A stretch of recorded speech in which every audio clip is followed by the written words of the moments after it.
Servus, Glück auf und herzlich willkommen zum weiteren FC Bayern Talk. Ja Leute, diesmal zu den aktuellen Transfergerüchten werde ich mal ein bisschen meine bescheidene Meinung äußern.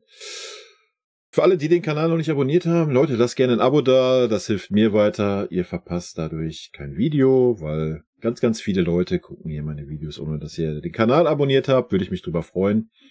Ansonsten, kleine Erinnerung, Bundesliga-Tippspiel haben wir auch, wo die ersten 3 ein paar kleine Preise gewinnen können. Könnt ihr euch gerne das Video zu anschauen. Ist auch gerne jeder gesehen. Ansonsten, vielen lieben Dank an meine Mitglieder Martin, Frankenfräger, Chico, Daniel Stader, GB, Christian Loch und immer noch Mikachu 1990. Ich weiß nicht, wie ich genau aussprechen soll. Gut, Leute, was gibt es Neues? Declan Rice wird ja sehr wahrscheinlich nicht zu uns kommen. Ja, war ein bisschen abzusehen. Engländer in der Blüte ihres Leistungsvermögen aus der Premier League rauszuholen, ist immer nicht ganz einfach, selbst wenn es der FC Bayern ist. Viele von euch haben mir auch in den Kommentaren geschrieben, gut so, ist jetzt nicht so der überragende Mann, ist keine 100 Millionen wert. Ja, wie gesagt, meine Meinung, ich konnte es nicht, ich bin da nicht drinne. Ja, ich gucke die Spiele des FC Bayern und nicht irgendeinen anderen Spiele. Von daher konnte ich mir nur so ein bisschen Zusammenfassung angucken und da war es gut, was ich gesehen habe, ob es 100 Millionen wert ist. Ja, wie gesagt, junger Spieler, so sind heutzutage leider einfach die Preise auf dem Markt. Das sehen wir aber auch, wenn wir uns jetzt mal mit den aktuellen Gerüchten, die umherschwirren, uns mal ein bisschen auseinandersetzen. Also erstmal, Lucas Hernandez kann gehen. Wenn 50 bis 60 Millionen so um den Dreh reinkommen sollten von PSG. Sollte für PSG ja jetzt nicht das Problem sein. Von daher bin ich da sehr gespannt, was da die kommenden 1-2 Wochen bringen werden, weil offiziell öffnet der Transfermarkt erst am 1.7. In den europäischen Top-Ligen, außer in England, da ist er schon auf. Von daher mal abwarten. Von daher beschäftigen wir uns aber natürlich auch mit Alternativen. Da haben wir einmal Min Jae Kim, was ein heißes Thema ist, und auch Pau Torres. Das sind so die beiden Innenverteidiger, mit denen wir uns aktuell auseinandersetzen. Auch da, wenn wir uns da mal ein bisschen so die Preise angucken, ja, das Thema ist bei Kim, dass er eine Ausstiegsklausel haben soll, die zwischen 50 und 70 Millionen irgendwie anhand des Umsatzes des kaufenden Vereins ausgerichtet ist. Wäre irgendwie so bei 55 Millionen, weil wenn man das so glauben darf, was da erzählt wird, ist 26 Jahre, 1,90 Meter groß. Spielt bei SSC Neapel. Kann ich absolut nichts zu sagen zu dem Spieler, war für mich vorher völlig unbekannt. Ist ein Südkoreaner, ja, würde den asiatischen Markt auf jeden Fall bedienen beim FC Bayern.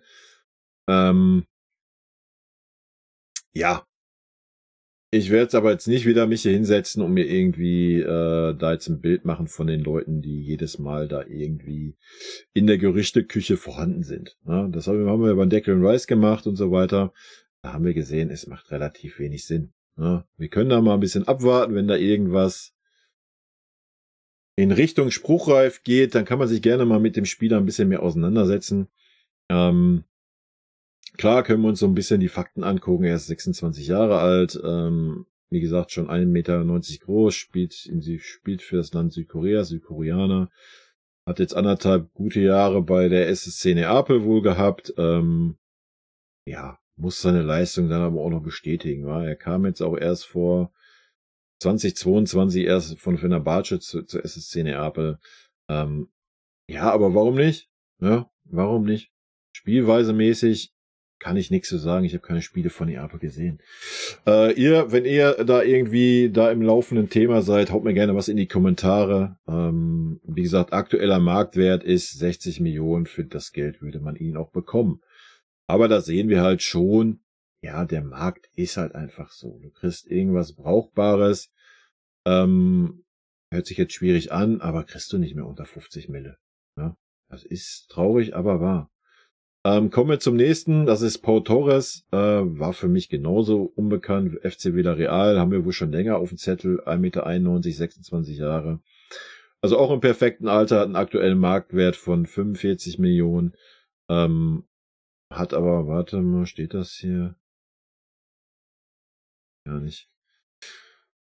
Ne, steht hier nicht, wie lange er noch Vertrag hat. Ja, aber wird wahrscheinlich auch nicht viel billiger werden, ne? Auch da kann ich relativ wenig zu sagen. Vielleicht kommen sogar beide, I don't know.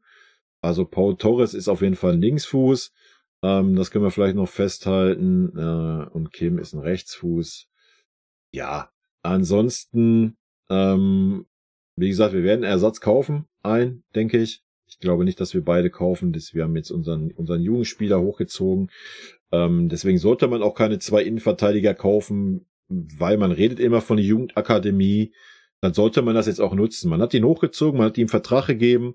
Er war Kapitän U19 und so weiter und so fort.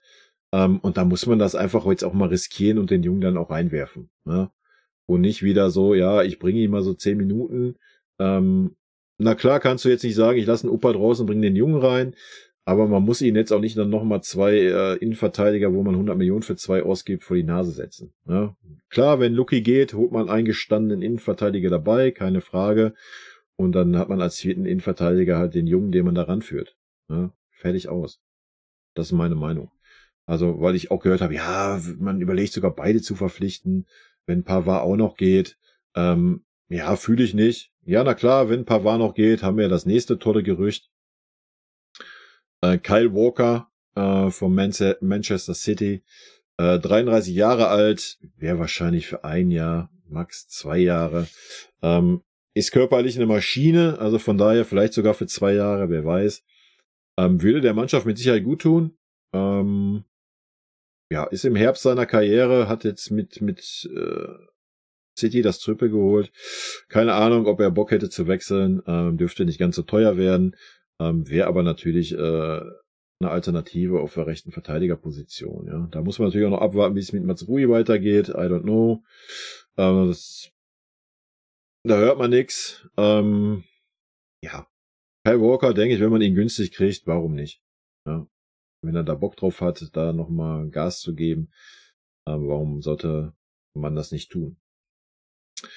Ja, das dazu. Dann das neueste Gericht wollte ich schon sagen. Für die Offensive. Kai Havertz. Sag ich euch ganz ehrlich, sehr gemischt sehe ich das. Sehr gemischt. Damals, wo er gewechselt ist nach Chelsea, habe ich mich ein bisschen geärgert, hätte ich ihn gern bei uns gesehen. Da war aber auch ein Musiala noch nicht so da. Ich sehe jetzt einen Havertz nicht als Neuner. Habe ich ihn nie gesehen, verstehe ich auch nicht. Aber wenn ich dann lese oder höre auch, ja, Kai Havertz ist dann die Alternative zu Kolo Muani. Ich meine, Kolo Muani ist für mich jetzt auch nicht der Neuner. Wir haben uns den perfekten Neuner angeguckt, letzten Video mit Vlahovic. Das wäre ein Neuner, wo ich sage, ja, kaufen, ist jung, hat Potenzial, da musst du das Geld in die Hand nehmen und das Ding riskieren. Könnte halt so ein Levi 2.0 werden bei uns. Alles andere, aber nochmal, das kommt dann auf an, wie ein Tuchel spielen möchte. Wenn er nicht mit so einem Brecherstürmer als Neuner spielen möchte, sondern irgendwie mit 2 Neunern, 2 Stürmern, wo dann natürlich auch immer noch so die Alternative ist, so ein Typ Vlahovic und dann so ein Typ Kai Havertz oder Kolo Muani daneben. Ja, könnte ich noch verstehen. Dann wird's aber auch eng für Thomas Müller, aber ich würde sagen, Musiala muss bei uns gesetzt sein. Ne? Ja, vielleicht würdest du dann mehr durch die Mitte spielen, dann musst du aber außen wen opfern. Weiß ich nicht. Aber jetzt ein Kai Havertz ist wohl eher auch heiß mit Arsenal, aber wir sind wohl jetzt da nochmal reingegrätscht. Aber als Neuner Alternative, nein. Das ist wieder keine richtige Neun. Das ist wieder so ein halbes Kackding. Haben wir auch in der Nationalmannschaft. Wie gesagt, ich habe eine Hälfte gesehen von der Nationalmannschaft gegen Polen, das hat mir gereicht. Da war Kai Havertz als Neuner aufgestellt. Alter, wie oft war er auf der Neuner-Position? Er war ja mehr irgendwie im Mittelfeld oder links außen wie auf der Neun. Ja. Und wenn der Ball dann mal vorne war, Musiala da vorne den Ball hatte, da war gar kein Stürmer vorhanden. Da war gar keine Anspielstation da. Also weiß ich nicht. Ich sehe den Havertz nicht als Neuner, ja, als hinter der Spitzen. So ein bisschen Freigeist, Thomas Müller mäßig würde ich ihn sehen. Ja, aber da musst du auch überlegen, irgendwie mit einer hängenden Spitze zu spielen. Da könnte ich ihn mir schon vorstellen. Klar könnte er auch einen Zehner geben, aber da hast du den Musiala in meinen Augen. weiß ich nicht, ob man da dann unbedingt die Kohle ausgeben muss. Ich weiß nicht, inwieweit er auch außen spielen kann. Das weiß ich nicht. Ja, er ist natürlich super variabel vorne, gar keine Frage. Das spricht natürlich für ihn.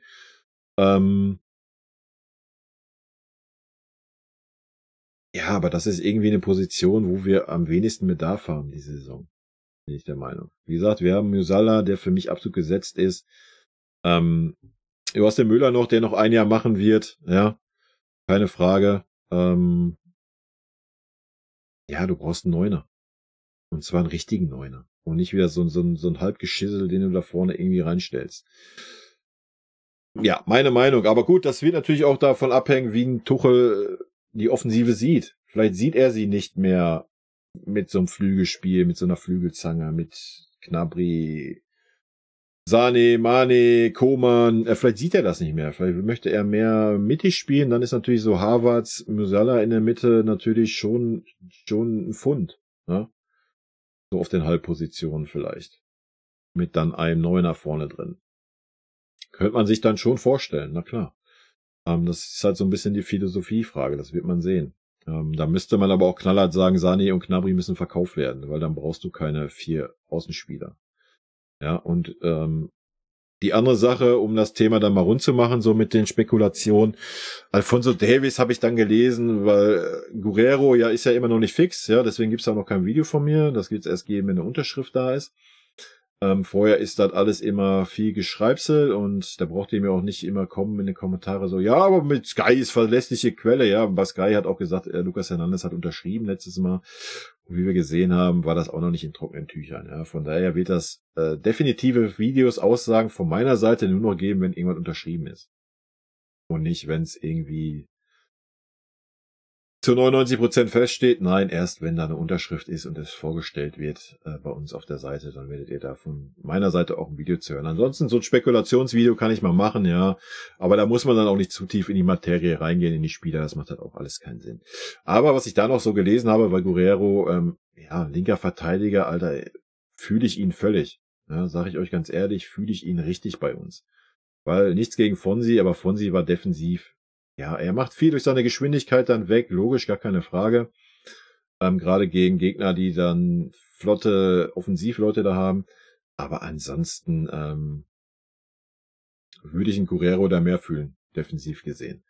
Auf jeden Fall habe ich dann gelesen, ja, da muss sich Jan Fonsi ja jetzt erstmal wieder auf die Defensivaufgaben konzentrieren. Er möchte ja lieber einen weiter vorne spielen, aber das wird ja auf keinen Fall passieren. Jetzt hat er ja Konkurrenz gekriegt mit Guerrero, da sollte er sich erstmal auf die Verteidigerposition wieder konzentrieren. Ich weiß nicht, was das immer für Reporter sind, die so ein dummes Zeug erzählen. Warum sollte Fonsi nicht einfach einen vorrücken? Ja, das ist das, wofür wir ihn damals geholt haben, für die Position. Warum sollte er das nicht tun? Ist dann gerade mit Guerrero auf der Seite natürlich eine Maschine, weil er halt auch einfach mal dann den Sprint mit nach hinten machen kann und da nochmal was wegreißen kann. Ja. Ja, und Fonsi hat das Entwicklungspotenzial, er hat die Position gespielt, spielt sie in Kanada, spielt er glaube ich sowieso offensiver. Also das wäre doch gar kein Problem, wenn Fonsi weiter vorne spielt. Und nicht mehr der linke Verteidiger ist. Also deswegen hätte ich da auch keine Kopfschmerzen mit, wenn man sagt, Gnabry und Sané gehen. Ja, dann hast du immer noch mit dem Davies, wenn Guerrero wirklich kommt, hast du einen linken Verteidiger. Fertig, du hast einen Davies noch für vorne außen, du hast einen Coman für vorne außen. Wenn du da nicht mehr so mit den Außen spielen willst und wirklich an Kai Havertz denkst, dann reichen auch auf den Positionen 2. Ja? Und ansonsten musst du halt mal einen Jugendspieler dahinter stellen, wie den Ibrahimovic oder sonst wen. Dafür haben wir schließlich die Jugendakademie. Ja, da muss man nicht immer sagen, wir haben da 4 Hochkaräter, die irgendwie 18 Millionen verdienen und die keine Leistung bringen. Punkt. Ja, und ja, da muss man mal in Kauf nehmen, wenn dann mal, ich kenne dann diese Argumente, ja, was ist denn, wenn dann 1 oder 2 verletzt sind und es ist Champions League Halbfinale? Ja, dann ist das so. Punkt. Ja, dann ist das so. Dann müssen die jungen Spieler in die Bresche springen und dann können sie zeigen, ob sie das Format haben für den FC Bayern oder halt nicht. So, aber diese Chancen bekommen die jungen Spieler ja gar nicht erst. Und nochmal, einen Tell hast du auch noch, der natürlich auch außen spielen könnte, ja. Nur mal, um das vielleicht nochmal rund zu machen. Ja, das sind so die aktuellen Spekulationen. Ansonsten, was noch ganz interessant ist, Goretzka seine Aussage jetzt bei der Nationalmannschaft, natürlich möchte er den FC Bayern nicht verlassen und er wird nochmal durchstarten jetzt mit dem Jo, das haben die so besprochen, die sind heiß auf die neue Saison. Traurig aber wahr, sollten wir einen Sechser verpflichten, dann wird ein Goretzka kein Land sehen. Sag ich euch, wie es ist. Goretzka wird kein Land sehen. Wenn er das wirklich sich einredet, dass das anders ist, dann lebt er auch an der Realität vorbei. Das ist gar nichts gegen Goretzka. Ich kann mir einen Goretzka schon vorstellen. Aber ein Kimmich wird immer ein Goretzka vorgezogen werden. Das ist leider so. Punkt. Da müssen wir gar nichts weiter diskutieren. Guckt euch die letzte Saison an. Ja, man hat einen Sabitzer verschmäht, um das vielleicht nochmal kurz aufzugreifen, weil das waren gute Spiele, wo Goretzka verletzt war, weil Sabitzer das gesehen hat. Sabitzer hat teilweise hinterm Kimmich gespielt, obwohl er neben oder vor ihm aufgestellt war. Ja, erinnert euch mal daran zurück. Da könnt ihr euch auch gerne die Talks von mir angucken. Das war super stark vom Sabi. Sabi hat das Spiel von hinten aufgebaut und hat den Kimmich abgesichert. Ja, und dann hat man Sabi von Hof gejagt, weil Goretzka wieder fit war. What the fuck? Ja, aber das wird nochmal in eine andere Richtung gehen, analysetechnisch gesehen. Ja, worauf ich hinaus will, aber es war doch klar, dass die Leute nicht sagen, ach ja, na klar, verlassen wir den FC Bayern, wir gehen irgendwo anders hin. Da verdienen wir ja auch irgendwie 17, 18 Millionen. Ja, du musst erstmal die Vereine haben, die diese Leute kaufen möchten. Und dann müssen die Leute da aber auch Leistung bringen. Ja? Die Leute brauchten jetzt 2 Jahre keine Leistung bringen bei uns. Ja? Kimmich, Goretzka brauchten keine Leistung bringen. Sie haben trotzdem jedes verkackte Spiel gespielt. So, warum sollten die Leute sagen, ja, ich gehe jetzt woanders hin? Ja? Da müsste man zu den Leuten jetzt sagen, pass mal auf, Leon oder Josua oder alle beide, wir verpflichten einen Sechser, wir haben einen Konrad Laimer verpflichtet. Der Laimer ist für uns gesetzt, weil er eine Pressingmaschine ist und der neue Sechser, der kommen wird auch erstmal gesetzt sein. Da müsst ihr euch hinten anschießen und dann könnt ihr euch durchsetzen. Bedenkt aber, dass eine Heim-EM ist. Ihr werdet aber um euren Stammplatz kämpfen müssen. So, und dann kann man sehen, dann können die Spieler sich dahinstellen, können sagen, ja, ich bleibe trotzdem beim FC Bayern. So. Aber solange so eine Ansprache nicht passiert, und die Spieler halt diese letzten 2 Jahre gewohnt sind, dass sie halt einfach immer spielen, scheißegal wer verpflichtet wurde, mit dem Gravenberg ein Riesentalent, was voll gehypt wurde, alle glücklich, dass er sich für uns entschieden hat und dann lässt man ihn auf der Bank versauern.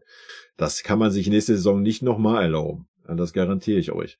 Dann wird nicht nur Sturm gelaufen von den Fans, sondern auch von dem einen oder anderen intern. Da könnt ihr aber einen drauf lassen, gerade wenn der Kalle jetzt zurück ist. Von daher bin ich sehr gespannt, wie da die Entwicklungen weitergehen. Und es wird wirklich interessant zu sehen sein, ob wir Spieler loswerden. Das sage ich euch ganz ehrlich. Weil es gibt nicht viele Vereine, die sich diese Spieler leisten können. Ja, und die Spieler müssen halt auch Bock haben zu sagen, ja, ich möchte eine neue Herausforderung, ich möchte wieder Vollgas geben und ich möchte aus der Wohlfühloase raus, wo es am Ende des Tages egal ist, wie meine Leistung ist. Ja, schwierig. Bin sehr gespannt, ob es da noch irgendwelche Überraschungen gibt. Aktuell, so transfermarktmäßig, wie gesagt, macht erst am 1.7. auf in den meisten Ligen. Von daher ist da viel Spekulation gerade, aber ja, so langsam müssen wir mal ein bisschen aus dem Knick kommen, wa? Weil es macht auch wieder keinen Sinn, wenn wir in die Vorbereitung starten und dann wieder so 2 Wochen oder 1 Woche, bevor die Bundesliga losgeht, kommen dann die ganzen Neuzugänge reingetrudelt. Das hilft auch keinem weiter. Das hilft dem Tuchel nicht weiter, das hilft der Mannschaft nicht weiter. Also wenn, dann muss man jetzt mal langsam Nägel mit Köpfe machen. Wie gesagt, für mich, Vlahovic musst du holen. Ist für mich der perfekte Neuner, wenn du wirklich mit einem Neuner spielen willst. Ich denke, der kann den nächsten Step bei uns machen und kann echt ein würdiger Levi-Nachfolger werden. Die Frage ist, ob du so spielen möchtest, aber wenn, ist er für mich der perfekte Mann dafür. Ansonsten musst du halt andere Nägel mit Köpfe machen. So, dann musst du halt 2 Außen weghauen, dann holst du einen Kai Havertz, holst noch irgendwie einen anderen Neuner dabei, ich weiß es nicht. Ja, Heuberg ist ja der andere, der auch immer noch so... Nee, wie hieß er denn, der andere Stürmer? Aber der ist auch so schweineteuer. Der Däne.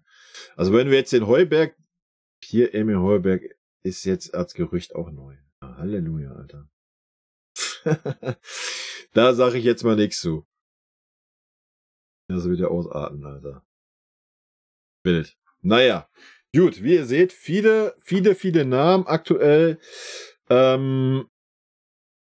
Ich hoffe einfach, dass im Hintergrund richtig gearbeitet wird, und zwar schon seit 2 Wochen, ja, seitdem die Saison zu Ende ist, und das, wenn 1.7. da ist, der Transfermarkt aufmacht, es heißt Bam, Bam, Bam.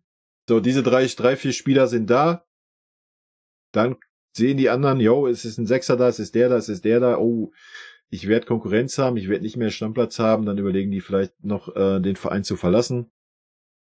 Wenn man das jetzt alles hinzieht und da wieder wartet, wie ich gerade schon sagte, und wir dann da stehen, so eine Woche vor Start oder am besten noch eine Woche nach Start oder sowas, kommen dann noch irgendwelche Leute, dann wird's wieder schwierig. Ja, klar, ich kann schon irgendwo verstehen, dass man ein bisschen abwartet und so weiter, geldtechnisch, aber ich persönlich will immer wünschen, so, dass da viel gearbeitet wurde und dass wir dann zum 1.7. Bam, Bam, Bam, das sind unsere 3 neuen Granaten, Tacheles reden und dann sehen kann, wie sich's weiterentwickelt. Ich bin sehr gespannt zum 1.7., was passieren wird, und ja, das ist meine Meinung zu den Namen, die gerade im Umlauf sind, Leute. Haut mir gerne eure Meinung dazu rein. Ich freue mich drauf. In diesem Sinne, rot-weiße Grüße gehen raus, bleibt gesund. Bis dann. Tschüssi.